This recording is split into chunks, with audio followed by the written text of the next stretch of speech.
ये एक तरीका है मिलन के अनुभव का।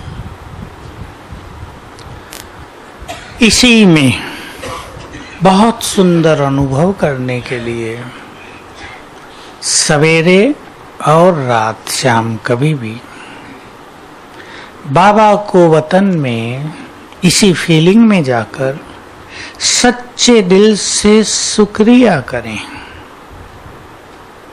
उसकी भी हम एक बार प्रैक्टिस करेंगे। उससे मिलन का बहुत अच्छा अनुभव होगा। लेकिन ये मिलन कौन कर सकते हैं? जिन्होंने सारा दिन अपने मन को क्या शांत रखा है। अगर हम ये कहें केवल व्यर्थ से मुक्त रखा है, इस बात को हम छोड़ दें, थोड़ा करना वही है। सारा दिन जो किसी न किसी अच्छे अभ्यास में रहते हैं, उनका ये मिलन बड़ा सुखदायी होता है। सारा दिन खाली न चला जाए। याद करें आप, बाबा का एक महावाक्य है, जो बच्चे सारा दिन अलबेले रहते हैं, वो जब अमृत वेले उठते भी हैं तो माया उनसे बदला लेती है, अनुभव नहीं करने देगी।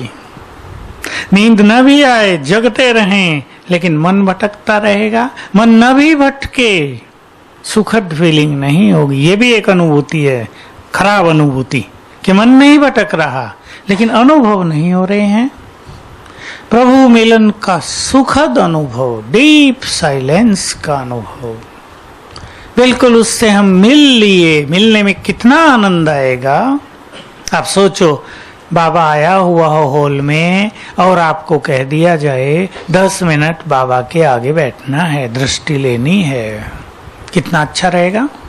10 मिनट बाबा आपके सिर पे हाथ भी रख दे, कुछ बात भी कर ले और 2-3 मिनट दृष्टि भी दे दे। यही अनुभव हम ऊपर करेंगे, बिल्कुल बाबा के सामने। ऊपर ही आप हॉल को इमर्ज कर सकते हैं। हम बाबा आया हुआ है, हम बाबा के सामने बैठे हैं, बाबा दृष्टि दे रहे हैं, सिर पे हाथ रख दिया। इसकी फीलिंग बहुत बढ़ाएं। सिर पर हाथ रख दिया है। मैंने पिछली बार भी सबको एक बात कही थी कि हम 4 चीजें बहुत अच्छे अभ्यास में लाएं और ऐसा अभ्यास करें कि कुछ भी बुरी चीज हमारे सामने हो, अनहोनी हो, तुरंत हमें वो याद आ जाए। एक था बाबा का आह्वान। तुरंत बाबा हमारे साथ आ जाएगा, पीछे खड़ा होगा। अगर कोई सामने से देखे तो उसे दिखाई देगा, इनके पीछे, सिर के पीछे भगवान खड़ा है। दूसरा, मैं मास्टर सर्वशक्तिवान हूं। तीसरा, पूर्वज हूं। और चौथा, अपने इष्ट देव स्वरूप, इस देवी स्वरूप की बहुत पावरफुल स्मृति। मान लो किसी ने अभ्यास कर लिया, मैं अष्टभुजाधारी देवी हूं, बस उस टाइम ये याद आते ही वो स्वरूप बन जाएगा। ऐसा समय आएगा जब बाबा टर्न कर देगा इस कार्य को। जो स्मृति हम लाएंगे, तुरंत हमारा स्वरूप दिखाई देगा लोगों को। ये बाबा का काम हो जाएगा शुरू, साक्षात्कार के पाठ। लेकिन होगा उनसे ही जिन्होंने लंबा काल अभ्यास किया है। ये चारों बातें, मास्टर ऑलमाइटी यानी मास्टर सर्वशक्तिवान हूं तो सारी शक्तियां मेरे साथ हैं। पूर्वज हूं, इष्ट देव देवी जो हमारा स्वरूप है, और बाबा का आह्वान। तुरंत कुछ भी हो जाए, मान लो हमारे सामने एक सीन देख लो। आप बस में जा रहे हैं, रात का समय है, बस को उग्रवादियों ने रोक लिया। अब गोली चलने लगी, सबको लूटने लगे, आप भी वहां हैं। अब आपको क्या याद आ रहा है तब? पैसे छुपा लूं पर्स वाले, सोने की अंगूठी पड़ी है उसको इधर उधर कर दूं, इधर रख दूं, पीछे उठा लूंगी, क्या याद आ रहा है? या बच्चे, अब ये मुझे मार न दे, मेरे बच्चों का क्या हाल होगा? क्या याद आ रहा है, उस टाइम ये चारों चीज आप याद करें। इनमें से एक भी बात याद आ गई तो कल्याण, सब सीन ही बदल जाएगा। या तो वो भाग जाएंगे, या वो आपको देखेंगे ही नहीं, या आपके पास तक आएंगे नहीं, या जब आपका नंबर आए तब तक पुलिस आ गई है, वो भाग गए। ये भी होता रहता है ना बहुत जगह, कि वो लूट रहे थे, इतने बाबा के बच्चे जहां बैठे थे उस कैबिन में आए तो बाहर गोली चलने लगी, वो भागे, पुलिस आ गई, पुलिस आ गई है। तो हमें क्या याद आए परिस्थितियों में, इसकी भी हम बहुत अच्छी तैयारी करें। कोई ना कोई बहुत अच्छी प्रैक्टिस हम अपने लिए रख लें। जिसको बहुत अच्छा पुरुषार्थ करना, एक सीडी में हमने बहुत समय पहले रिकॉर्ड करके दिया था, 7 दिन का पुरुषार्थ, एक दिन का एक, वो है इनके पास, सेल पर है, काउंटर पर, उसको आप ले सकते हैं, उससे भी अभ्यास कर सकते हैं। हमें अपना अभ्यास चालू रखना है। ऐसे ही हम सोचें हमें व्यर्थ से मुक्त होना है, नहीं हो पाएगी, क्योंकि व्यर्थ बहुत ज्यादा हमारे अंदर भरा हुआ है, जिसको मनोवैज्ञानिक अनकॉन्शियस माइंड कहते हैं, अचेतन मन, जिसका पता नहीं, उसमें बहुत गंदगी भरी है, वो निकलती रहती है। सबकॉन्शियस माइंड में आएगी, फिर कॉन्शियस माइंड में आएगी, और वो हमारे मन को पूरा डिस्टर्ब कर देगी। इसलिए तरीका यही है कि कुछ बहुत अच्छे अभ्यास सारा दिन चलते रहें। जो भी कर सके सबको करना है, कुछ भी हो, कुछ भी समझ में ना आए, स्वमान ले लो एक, सारा दिन याद करो, दूसरे दिन दूसरा ले लो, तीसरे दिन तीसरा ले लो। स्वमान के अभ्यास से एक बहुत अच्छा अनुभव सबको होगा कि स्वमान के अभ्यास करने के बाद आपको कुछ स्वमान बहुत अच्छे अनुभव कराएंगे, सारे नहीं कराएंगे, कुछ आप समझ लें कि वही मेरे स्वमान हैं, यानी मेरा वो स्वरूप है। मान लो किसी को बहुत अच्छी अनुभूति हो रही एक चीज से, सबको नहीं होगी, मैं हीरो एक्टर हूं, वो नहीं होगी जो हीरो एक्टर रहे हैं। तो जिनको ये स्वमान बहुत अच्छा अनुभव देता है, वो समझ लें कि इसका उन्हें बहुत अभ्यास करना है, तो उनके हीरो पार्ट उनकी समझ में आते जाएंगे, उनको दिखने लगेंगे। 84 जन्मों में मेरे कौन कौन से हीरो पार्ट रहे हैं इस सृष्टि ड्रामा में। किसी को बहुत अच्छा लगता है मैं इष्ट देवी हूँ, उसका अभ्यास करें। किसी को बहुत सुखद फीलिंग होती है मैं विजयी रतन हूँ, उसका अभ्यास करें, वो उनका है। तो स्वमान के अभ्यास से ये बहुत अच्छा फायदा होगा। अब ये हमारे अपने हाथ में है कि हम अपने चित्त को कितना शांत करें। जब मैंने ये बात कही तो मुझे बहुत के अनुभव याद आ रहे, कई चाहते हुए भी अपने चित्त को शांत नहीं कर पा रहे हैं, उनसे अभ्यास ही नहीं होते। बात वही है कि जन्म जन्म का बहुत कुछ अपने अंदर भर लिया है।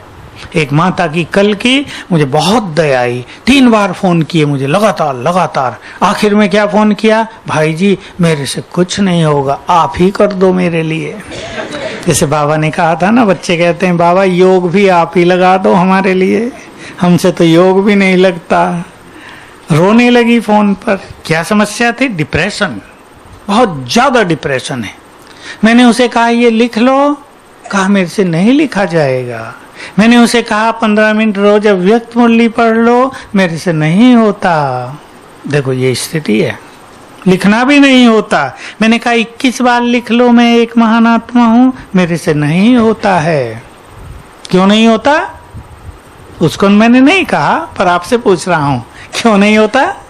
उसको तो मैंने कहा ठीक है तुम्हारे लिए योग मैं कर देता हूं, कोई बात नहीं, हो जाएगा तुम्हारा ठीक। लेकिन क्यों नहीं होता ऐसा? बिल्कुल हमारे पास क्लियर ज्ञान होना चाहिए। पाप बहुत हैं, पाप बहुत हैं, दूसरी आत्माओं को बहुत कष्ट पहुंचाया है। इसलिए सबसे बड़ा पाप जो ब्राह्मणों के लिए हो सकता है, दूसरों को दुख देना, जिसको बहुत ब्राह्मण समझते ही नहीं है। लौकिक में भी दुनिया में लोग होता है, दूसरों को दुख देने में आनंद आ रहा है, आनंद आ रहा है। एक डाकू पकड़ा गया था ना, वो मारता था लोगों को, तो उससे जब पूछा जज ने क्यों मारते थे, तुम्हें वो नहीं होती थी दया? कि नहीं, जब वो तड़फते थे, मरते थे, तड़फता देख मुझे बड़ा आनंद होता था। राक्षसी प्रवृत्ति हो गई ना। ऐसे असुर बहुत पैदा हो चुके हैं ना कलयुग के अंत में। तो हम सभी बहुत अच्छा अभ्यास करें ताकि हमारा चित्त शांत होने लगे। ये अपने हाथ में है। रोने चिल्लाने से कुछ नहीं होगा। हर चीज का समाधान है। योग नहीं लगता तो ये कर लो, वो भी नहीं होता तो ये कर लो, वो भी नहीं होता तो ये कर लो, कुछ करना पड़ेगा। आज एक व्यक्ति मेरे से मिलने आया, उसे कुछ नहीं होता था तो उसने क्या किया, मैं आत्मा हूँ, मैं आत्मा हूँ, मैं आत्मा हूँ, ये लिखने लगा। अपनी डायरी लाया था बड़ी कि मैंने ये भर दी है। मैंने कहा क्या हुआ इसको भरने से? मैं उसे पूछ रहा था। ऊपर की आबू की एक माता का रिलेटिव है, वो लेकर आई। तो कहा इससे पहले तो मुझे ऐसे ही लगता था मैं भक्ति कर रहा हूँ। पूछने ही ये आया था कि ये भक्ति तो नहीं है। मैंने कहा चलो भक्ति भी है तो कोई नुकसान तो नहीं है, करते रहो। फिर कहा कि इससे मुझे अच्छी फीलिंग होने लगी है, व्यर्थ खत्म होने लगा है। तो देखो कुछ भी तो किया ना। फिर मैंने उसको बताया इसमें एक एक एडजेक्टिव जोड़ दो। मैं महान आत्मा हूँ ये लिखो, फिर मैं मास्टर सर्वशक्तिमान हूँ, मैं इष्ट देव हूँ, मैं पूर्वज हूँ। एक एक जोड़ो तो और अच्छे अनुभव होंगे। तो हमें कुछ भी करने को तैयार रहना है। अगर हम कुछ भी नहीं करते और केवल ये कहते हैं हमसे नहीं होता, तो इसमें बाबा कुछ नहीं कर सकेगा। बाबा ने तो वायदा कर लिया है, तुम हिम्मत का एक कदम बढ़ाओ। इतना तो हमें करना पड़ेगा ना। कोई कहे हमें चलना है, बच्चे को भी माताएं चलना सिखाती हैं, खड़ा करती है ना, वो गिर जाता है, फिर एक कदम चलता है, गिर जाता है, छोड़ देते हैं क्या कि ये नहीं चलेगा, छोड़ो इसे, छोड़ती है माताएं। उसका गिरना फिर खड़ा करना, एक ही दिन में 3 कदम बढ़ाएगा, 2 दिन में 6 कदम बढ़ाएगा, चलेगा ना। माँ हाथ पकड़ लेती है ना, बाबा भी हमारा हाथ पकड़ लेता है। हम कदम तो बढ़ाएं। अगर हम कदम ही नहीं बढ़ाएंगे तो बाबा हमें आगे कैसे बढ़ाएगा। चलें अब फिर से हम ये अभ्यास मैं आपको इसलिए करा रहा हूं, ये आप सबको करना है। अब 1.5 मास में तो हम फिर मिलेंगे जल्दी ही। आज क्या तारीख हो गई? 19, 30 को। अब हमारे पास 10-11 दिन पूरे हम अभ्यास करेंगे, कुछ ये स्वमान भी लेंगे और ये मिलन करेंगे। अब हम बाबा को सच्चे दिल से थैंक्स देंगे, कहने के लिए नहीं, हमारे दिल से आवाज निकलेगी, बिल्कुल मगन होके सब करेंगे। चलें फिर से, फील करें मैं आकाश के ऊपर, चारों ओर सफेद प्रकाश, परम आनंद, ये फरिश्तों की दुनिया।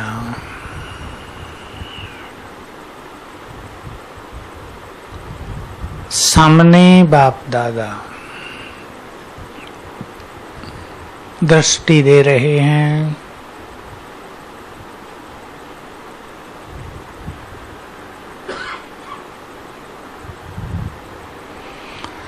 अब बाबा से सच्चे दिल से बात करेंगे। हे ज्ञान के सागर, आपने सत्य ज्ञान देकर हमारे मन के अंधकार को दूर किया। आपने हमारे चित्त को प्रकाशित किया। आपने हमें ज्ञान का तीसरा नेत्र दिया। हमारी जन्म जन्म की खोज समाप्त कर दी।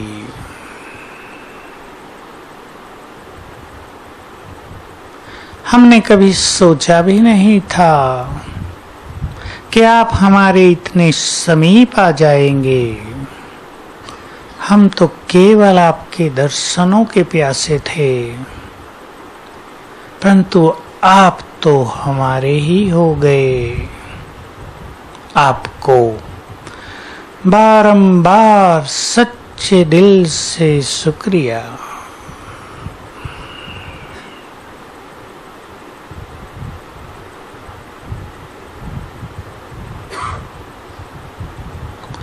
हे भाग्य विधाता, आपने आकर हमारा सोया हुआ भाग्य जगाया।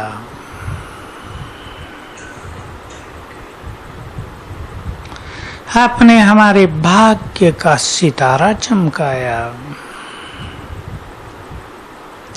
आप हमारे लिए स्वर्ग का राज भाग्य लेकर आए।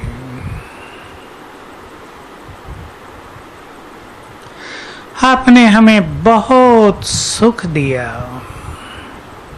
हमारे जन्म जन्म के बोझ हर लिए। हमारे प्यार का रिटर्न दिया। आपको कोटि कोटि बार धन्यवाद।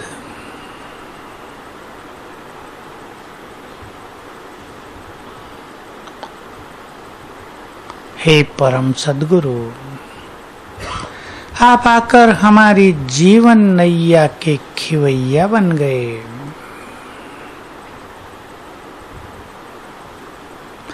आपने हमारा हाथ पकड़ लिया। आपने हमें निश्चिंत कर दिया।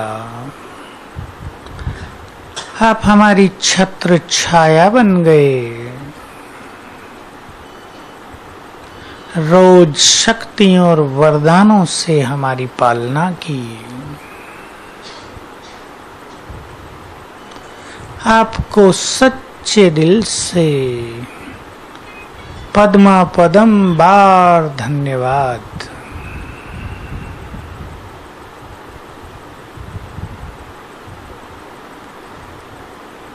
हे जगत नियंता,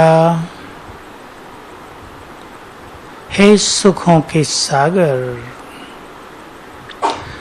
आपको पाकर हम धन्य धन्य हो गए। आप हमारी जीवन की यात्रा में हमारे साथी बनकर आए।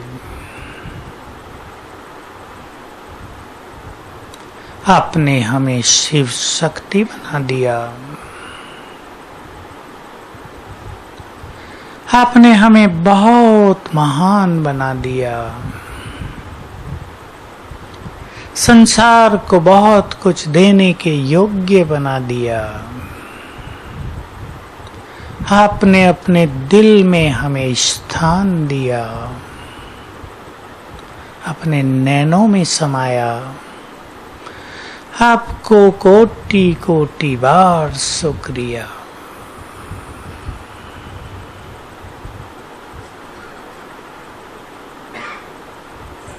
बाबा मुस्कुरा रहे हैं और बाबा ने हमें गले लगा लिया।